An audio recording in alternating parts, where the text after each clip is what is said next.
facilities. And we're going to tell the Wall Street vultures who own bonds in Puerto Rico, no, they are not going to destroy that beautiful island.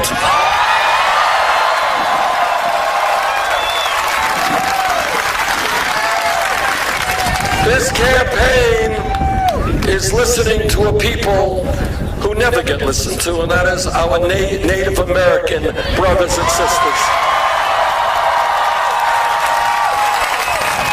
Everybody here knows how much we owe the Native American community. How much their culture and their way of life have given to all of us. And yet for hundreds of years, treaties have been broken, they have been lied to. Together, we are going to change that and treat Native Americans with the respect and dignity they deserve.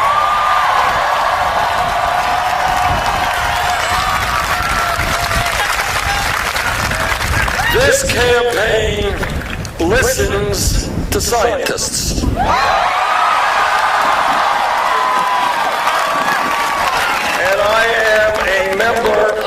Of the Environmental Committee of the United States Senate. And I have talked to scientists all over the world. And virtually unanimously, what scientists are telling us is climate change is real. Climate change is caused by human activity. And sadly and tragically, climate change is already doing devastating harm in this country and around the world. And this is what the scientists tell us, is that if we do not get our act together in a very short period of time, the bad situation of today will only become worse in years to come. And in fact, by the end of this century, this planet could be 5 to 10 degrees Fahrenheit warmer than it is today. And what that means, let's be clear about what that means. What that means is more drought, more floods, and you're already seeing that in Miami Beach. More extreme weather disturbances, and you're seeing some of that here. More acidification and destruction of the oceans, more rising sea levels, more international conflict as people fight for limited natural resources. That is the future if we don't have the guts to stand up to the fossil fuel industry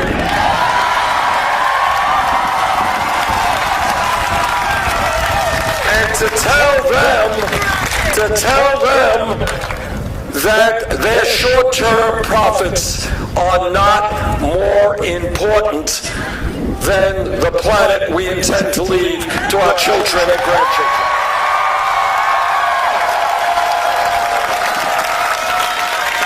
And when we talk about water, and when we talk about our environment, we have got to put an end to fracking. And we've got to put an end to offshore drilling of oil. Look, this is Florida. Not from Vermont. We don't get this in the middle of the winter. This state can be producing enormous amounts of energy from solar.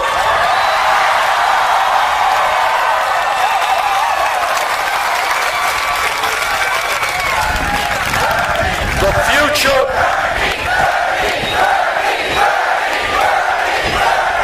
future of energy in America, if we are going to save this planet, and if we're going to work with other countries around the world, is to do everything we can to move to energy efficiency, to solar, to wind, to geothermal, to sustainable energy.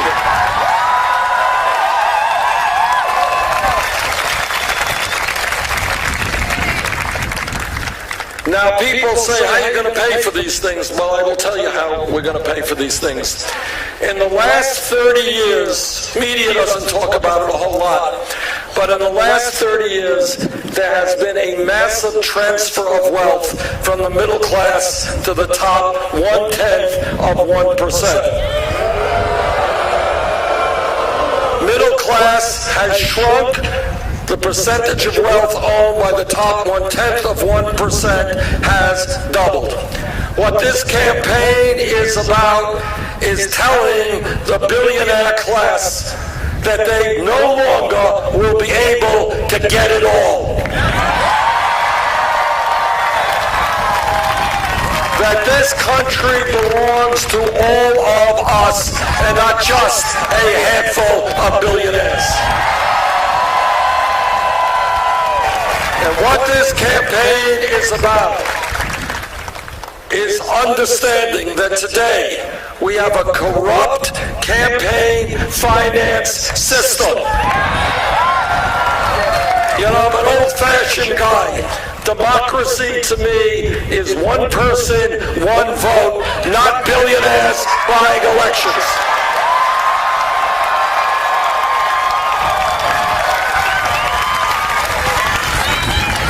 One of the differences between Secretary Clinton and myself is I do not have a super PAC. I do not want a super PAC.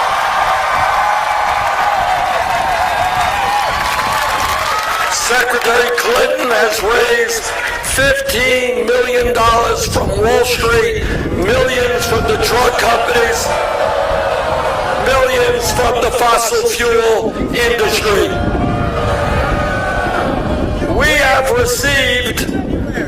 We have, on the other hand, raised money through 5 million individual campaign contributions.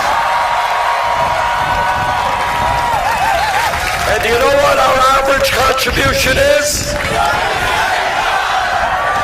$27. We are not indebted to Wall Street, the drug companies, or the oil companies, or the coal companies. To paraphrase Abraham Lincoln at Gettysburg, this is a campaign of the people, by the people, and for the people.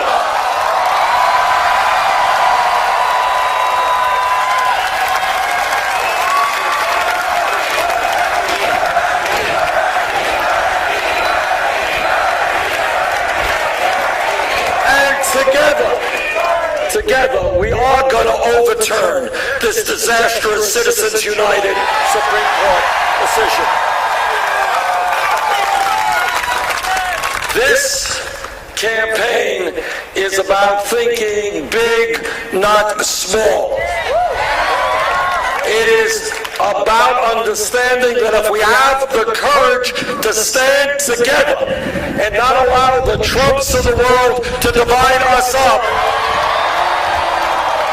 there is nothing that we cannot accomplish. What demagoguery is always about, and what it's about today, and what it's always been about, is scapegoating minorities. So we stand here today rejecting the Trumps of the world who want us to hate Mexicans, who want us to hate Muslims.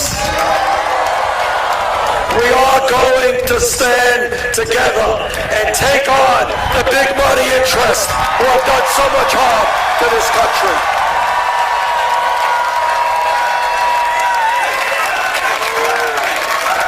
What this campaign is about is exposing Republican family values. When they talk about family values, I want everybody here to know exactly what they are talking about. What they are saying is no woman here today or in Florida or in the United States should have the right to control her own body. I disagree. What they are saying is that our gay brothers and sisters should not have the right to be married. I disagree.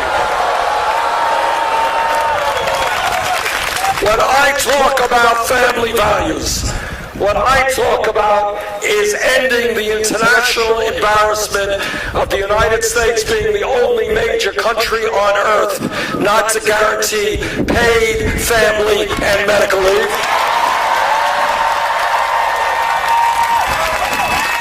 It is wrong.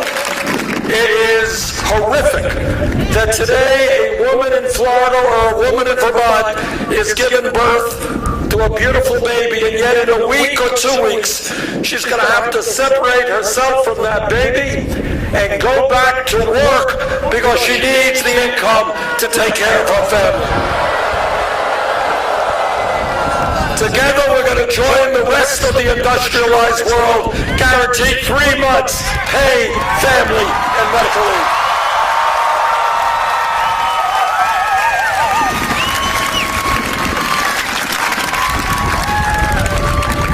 Change, as all of you know who have studied history, change never takes place from the top on down.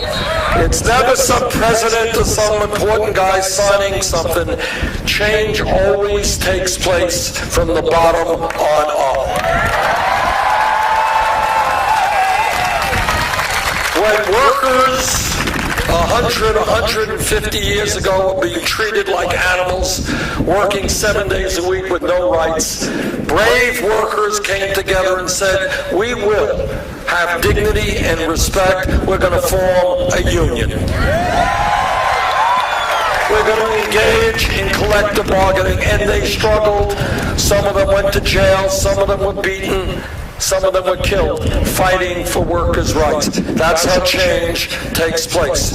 Change takes place when over the last several hundred years, African Americans and their white allies said, in America, we are not going to tolerate racism, bigotry, and discrimination.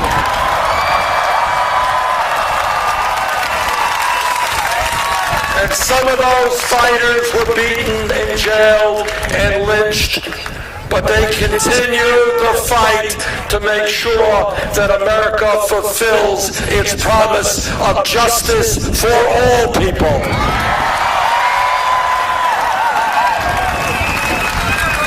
100 years ago, from an historical perspective, not a very long period of time, 100 years ago, women in America did not have the right to vote.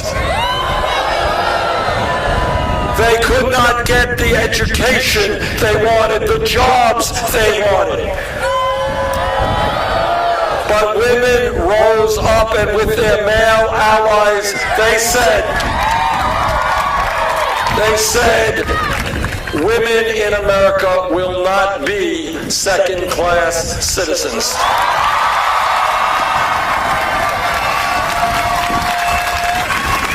And they struggled, and they went on hunger strikes, and some of them died in order to make sure that women in America were treated with the dignity and respect that all of our people deserve.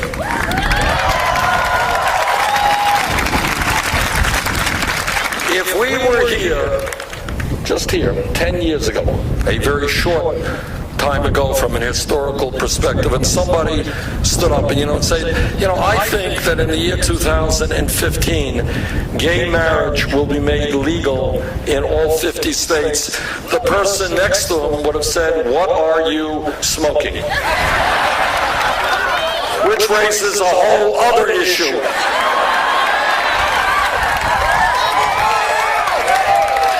But because of the willingness of the gay community to stand up against incredible hatred and opposition,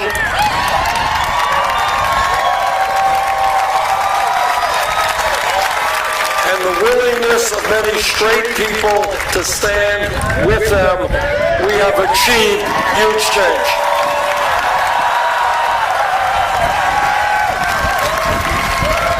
Now, what what is my point? My point is that change never comes easily. It only comes when people begin to see that the status quo is no longer acceptable. And I want you to take a look at where we are as a nation today. Today in this country, as